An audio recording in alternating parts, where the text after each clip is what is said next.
यहाँ तक कि बाघ चेहरे वाला व्यक्ति अपनी 5वीं क्रम की साधना के साथ केवल 9 ब्लेडों का सामना कर सकता था। फ्लैश तेंदुए, जो गति में निपुण थे लेकिन बचाव में कमजोर, तेजस की विवेकशील दृष्टि के सामने अपनी गति को बेकार पाते थे। तेंदुए के फ्लैश का उपयोग करना, जो आमतौर पर उनकी सबसे बड़ी ताकत होती थी, अब उनके लिए घातक साबित हो रहा था। 18 पन्ना रंग की हवा की धाराएं, मानो उनकी आंखें हों, तेंदुओं के हमले की दिशा में घूम रही थीं।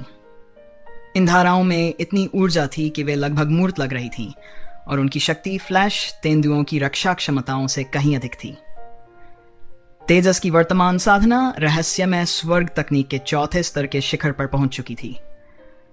उसके पास 4 रक्तरेखा छापें थीं जिनका वह उपयोग कर सकता था, जिससे वह साधारण 4थे क्रम के राक्षसों से कहीं अधिक शक्तिशाली बन गया था।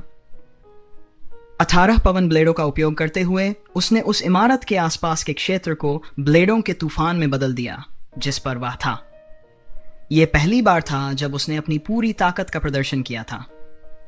18 पवन ब्लेड उसकी वर्तमान सीमा थे। अगर वह नियंत्रण की सटीकता की परवाह नहीं करता तो और भी अधिक ब्लेड का उपयोग कर सकता था, लेकिन इस मामले में हमलों की सटीकता संख्या से अधिक महत्वपूर्ण थी। दूसरे 4थे क्रम के फ्लैश तेंदुए को लगभग तुरंत ही मार दिया गया। वे अपने खतरे की भावना का उपयोग करके मुश्किल से कुछ बार बच पाए, लेकिन 18 पवन ब्लेड 18 गंभीर रीपर्स की दरांतियों की तरह थे। वे लगातार लक्ष्यों के चारों ओर घूमते रहे और कभी कभी वे तुरंत दिशा बदलने के लिए टकरा भी गए। यह आयुध संप्रदाय की अद्वितीय कला बैटविंग रिबाउंड थी, जो 100 पृथक्कण 100 पक्षियों के होमिंग स्ट्राइक से भी अधिक उत्कृष्ट मानी जाती थी।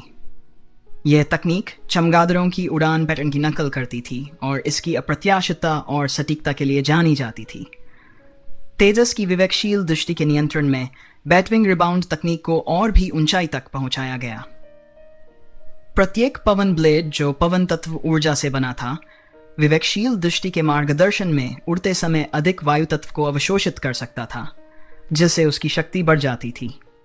परिणाम स्वरूप 18 पवन ब्लेड हवा में बड़े और अधिक शक्तिशाली हो गए। यहां तक कि तेजस भी अब अपनी उपस्थिति को छुपा नहीं सकता था। हवा को चीरते हुए वे जो तीक्ष्ण ध्वनि करते थे, वह मृत्यु के मंत्र की तरह थी। शेष बचे तेंदुए राक्षसों को हवा के झोंकों के कारण छिपने के लिए कोई स्थान नहीं मिला और अंततः वहीं कट गए जहां वे खड़े थे। ये देखकर बचे हुए कुछ पवन भेड़िए दंग रह गए। क्या ये पवन ब्लेड थे? उनके कबीले की जन्मजात क्षमता? क्या पवन ब्लेड का इस तरह से इस्तेमाल किया जा सकता है? क्या वे इतने शक्तिशाली हो सकते हैं? यह एक ऐसा दृश्य था जिसकी उन्होंने कभी कल्पना भी नहीं की थी। लेकिन जो सच्चाई उनके सामने थी, उसे देखते हुए उनके पास विश्वास करने के अलावा कोई विकल्प नहीं था। मौत से बचने की भावना ने उन्हें बेहद खुश कर दिया। हालांकि जैसे ही वे राहत की सांस लेने लगे, उन्होंने देखा कि हवा के झोंके हवा में चक्कर लगा रहे थे। पहले बिखरते हुए फिर सभी दिशाओं से आक्रामक रूप से एकत्रित होकर उनकी ओर बढ़ रहे थे। भेड़ियों की भयभीत चीखें अचानक बंद हो गईं। वे पहले से ही बुरी तरह घायल थे, तो वे इतनी शक्तिशाली हवा के झोंकों का सामना कैसे कर सकते थे? तेजस मन ही मन चुपचाप गिनती कर रहा था। 7 सांसें बीत चुकी थीं। नीचे पवन भेड़ियों और फ्लैश तेंदुओं का सफाया करने के बाद वह तेजी से नीचे उतरा। सबसे पहले उसने पवन भेड़ियों और फ्लैश तेंदुओं के बीच 4थे क्रम के प्राणियों को पाया और जल्दी से उनकी बची हुई रक्त रेखा शक्ति को खा लिया। इसका असर उनकी अपेक्षा से कुछ कम था, शायद इसलिए कि शव पूरी तरह से सुरक्षित नहीं थे। रक्त शक्ति का एक महत्वपूर्ण हिस्सा नष्ट हो गया था। तीसरे क्रम के फ्लैश तेंदुओं और पवन भेड़ियों के पास खाने के लिए बहुत कम चीजें बची थीं, लेकिन समय की आवश्यकता को देखते हुए उसके पास कोई और विकल्प नहीं था। जहां तक राक्षस कुलों का सवाल है, जब से उन्होंने इस दुनिया में उसकी जैविक मां को मार डाला, तब से उसने सारी दया खो दी थी। उसकी नजर में राक्षसों को मार दिया जाना चाहिए। तेजस वहां के राक्षसों की रक्तरेखा शक्ति को भस्म करने के बाद जल्दी से वहां से चला गया। यहां युद्ध का मैदान काफी सुनसान था और आसानी से खोजा नहीं जा सकता था। 3 चौथे क्रम के राक्षसों की रक्तरेखा शक्ति अभी भी उसके लिए एक पर्याप्त पुनःपूर्ति थी। पवन ब्लेड और तेंदुए फ्लैश के निशान पहले की तुलना में बहुत अधिक ठोस हो गए थे, जो महत्वपूर्ण प्रगति दिखा रहे थे। विशेष रूप से पवन भेड़िया छाप बहुत उज्ज्वल हो गई थी।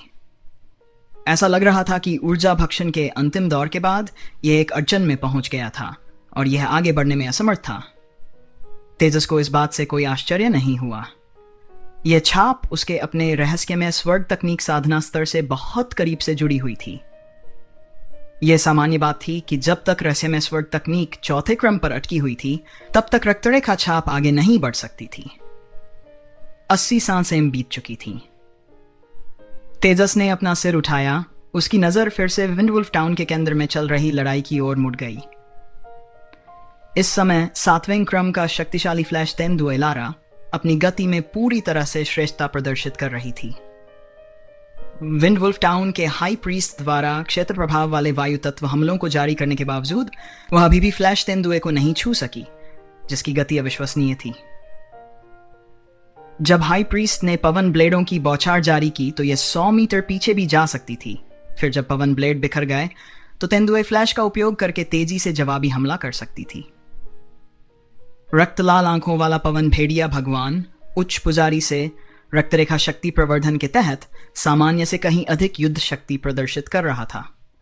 अपने जीवन में पहली बार वह 6ठे क्रम की शक्ति का अनुभव कर रहा था।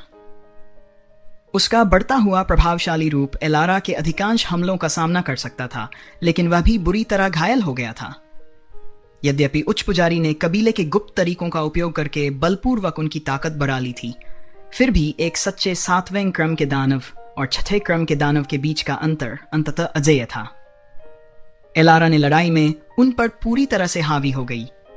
इसके अलावा गुप्त विधि की अवधि सीमित थी। इसका अंतहीन उपयोग नहीं किया जा सकता था और एक बार गुप्त विधि का प्रभाव समाप्त हो जाने पर न केवल उच्च पुजारी और नगर के स्वामी की ताकत कम हो जाती, बल्कि उन्हें गुप्त विधि से होने वाले नुकसान का भी सामना करना पड़ता। बिना कीमत के कुछ भी प्राप्त नहीं किया जा सकता था और यह सिद्धांत स्वाभाविक रूप से कबीले की गुप्त विधियों के लिए सही था। इस बीच फ्लैश तेंदुआ कबीले ने विंडवुल्फ टाउन पर बड़े पैमाने पर हमला किया। विंडवुल्फ टाउन के युवा और मजबूत लोग अब अपनी जमीन पर टिके नहीं रह सके। यहां तक कि महिलाएं और बच्चे भी लड़ाई में शामिल हो गए थे। इस स्थिति ने दानव कुलों की ताकत को स्पष्ट रूप से उजागर किया। यहां तक कि उनके छोटे बच्चों में भी एक निश्चित स्तर की युद्ध क्षमता थी। दुर्भाग्य से वे फ्लैश तेंदुए कबीले के कुलीन योद्धाओं का सामना कर रहे थे। हालांकि एलारा के अलावा कोई भी 5वें क्रम से ऊपर नहीं था, फिर भी विंडवुल्फ टाउन में उनका दबदबा कायम था। तेजस ने कई फ्लैश तेंदुओं को मार गिराया था, जिससे एक दिशा से हमला कुछ हद तक कम हो गया था। लेकिन और भी फ्लैश तेंदुओं ने पहले ही विंडवुल्फ टाउन पर हमला कर दिया था। अगर यह जारी रहा तो पूरा विंडवुल्फ टाउन नष्ट हो सकता था। रुको! अचानक एक तीखी चीख गूंजी। उसी समय विंडवुल्फ टाउन के उच्च पुजारी के चारों ओर पन्ना हरे रंग की रोशनी अचानक तेज हो गई, जो एक विशाल बवंडर में बदल गई और एलारा को अपनी चपेट में ले लिया। बवंडर द्वारा लाई गई हवा की धारों ने एलारा पर भी कई घाव कर दिए, जिससे 7वें क्रम का योद्धा लड़खड़ा गया। जैसे ही उसने एलारा को गुस्से से घूरा, विंडवुल्फ टाउन के उच्च पुजारी का डंडा धमाके के साथ फट गया। तुरंत एक अत्यंत सघन रक्तरेखा आभा उसकी हथेली में एक गहरे हरे रंग के गोले में संघनित हो गई। अपने लोगों को रुकने का आदेश दो, अन्यथा हम सब एक साथ मर जाएंगे। तुम्हें पता होना चाहिए कि यह क्या है। विंडवुल्फ टाउन के उच्च पुजारी ने गहरे हरे रंग का गोला उठाया।